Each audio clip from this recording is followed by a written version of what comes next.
before I do the switch on the intake here, we're going to change out the CT intake here, the rubber boot, and everything going down into the motor right here. This is a new camera. I have to be very, very slow with it. So the slower I go, the more I'm going to have to change my cadence or my speech, because if I go too fast, it just swishes back and forth, and it's hard to see on the eyes. So what we're going to do is go with the TAIDA big intake right here. We're going to change out the 30mm SudCo to a 32mm SudCo racing carburetor. Now, before we do this, I'm going to explain the problem. And remember, I don't know how to edit anything. I only do videos once and then I post them. I'm really old and I don't know how to edit. So, in order to really understand a motor, you have to understand how it works. And I'm going to give you my layman's terms, or just my everyday person's terms on how these little motors work, what they do and what they can't do. These are two really good books that you need to buy. I think you can download this red one, I've heard, but this other one is these are two-stroke Bibles right here. They'll really explain how these intakes and everything work, and how the carbs work, how the valves work, how the pistons work, everything. So I have a motor over here. This is a motor block. It's two parts, two halves. It has an intake right here. I'm going to show you what we're going to do using the stock valve, which is right here. This is a stock reed valve. It has metal pedals, and as you can see, there's so much area, surface area right here. Well, it has the same surface area as this right here. So this fits right here, and the airflow or the fuel flow that goes through here is the same amount that goes through here and into these little intakes. There's no bottleneck. Okay? That's the way the motor was designed. It's 50 cc. It has a little tiny 14mm carburetor. What we're going to do is something a little bit different, and the book says it's not going to work right, and I'll explain. The next size up from the stock intake is the CT manifold right here, and you can see the difference in size from the area, how much air and fuel will flow through each of them. So now we take the CT intake right here. This is the reed block. This is the reed cage. We take this over to the stock motor, and you can take a look and see what's going to happen. This intake has, say, like 1.5 inches by 1 inch intake on as the fuel goes through the top of this right up here, but it bottlenecks right down here because mathematically this whole thing should be open for the fuel to flow right in, not with these little tiny inlet ports that are stock. You can't change these as far as I know. Okay, so we got the CT. It's about twice as large as the stock block, and you have the bottleneck right here. So what we're going to do is we're going to take this very large intake, and you can see just by looking, this is a large TAIDA 40mm right here. This block has got much more surface area right in the bottom of it. Okay? Now, if this was put on a stock 125 or a 250, the opening in the cylinder would be just this big. It would be huge. So what we're going to take this over and put this on the stock block right here.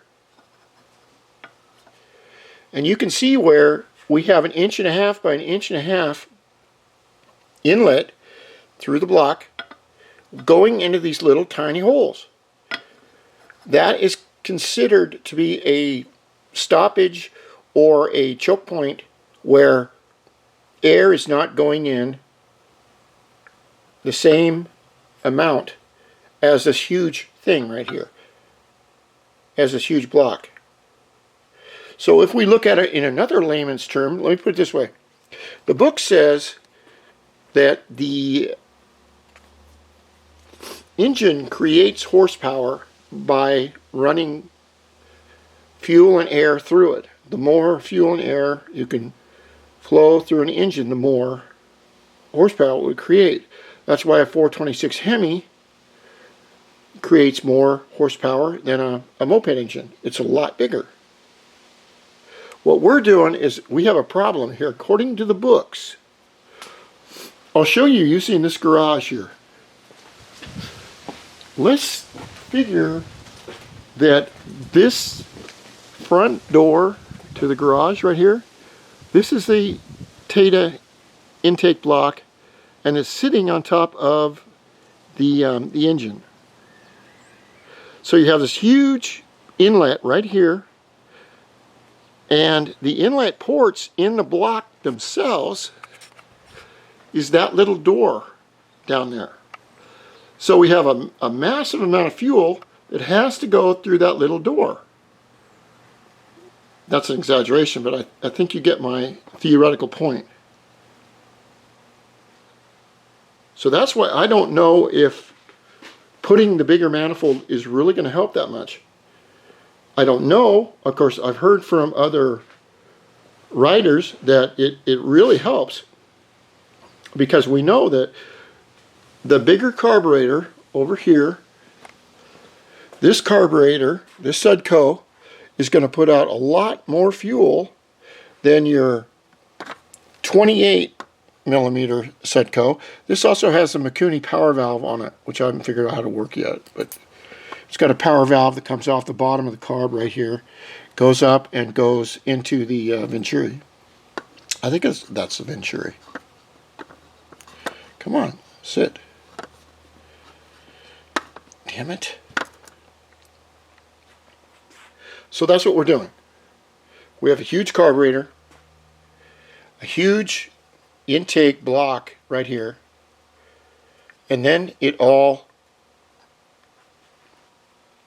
goes in through this little tiny window. And there's not much ways you can fix this. But according to the book, according to the Jennings books and the other books, this intake ports should be just as big as the cubic inches of whatever block, intake block, that you're putting on it, which it doesn't have. So that's what that's the theory behind how this won't work. So we'll just have to see. I'm just explaining what the book says by mathematics, how it probably won't work. But I'm going to try it. I've had the SudCo, I don't know, 2 years now. Never put it on. I've had the TAIDA block right here. I've had this for 1.5 years, haven't put it on. And another problem too is that we have this giant reed cage, fits right here, okay? We have all this giant amount of intake. It's just as big as it is on the bottom. But on the very top, when it connects to the carburetor, it has this little tiny opening. So this little opening, as you can see, is not as big as the reed intake, which means that this is going to be a bottleneck compared to when it's put on right here. Everything is done by math with these engines. So you can put a big carburetor on it. Say if you put like a big Holley 4-banger 4-barrel carburetor, won't do you any good because all of it is going through these tiny little ports. And I may use this engine as a, I'll put the carburetor and everything on here to see what it looks like to give you a better view of what's going on. So the next thing I have to do is I have to come over here, take the carburetor off, turn the fuel off right here. It's on. Turn it off. Unplug the fuel line here. Take this either the carburetor off, or what I'll probably do is take off the top of the carburetor with this line on it, and then I will slowly take off this CT intake. The CT intake works really good, but still with the CT, the amount of square inches that go into the engine is twice as much as this very small inlet windows into the motor itself. So I'm going to take that off and we'll go from there. Thank you.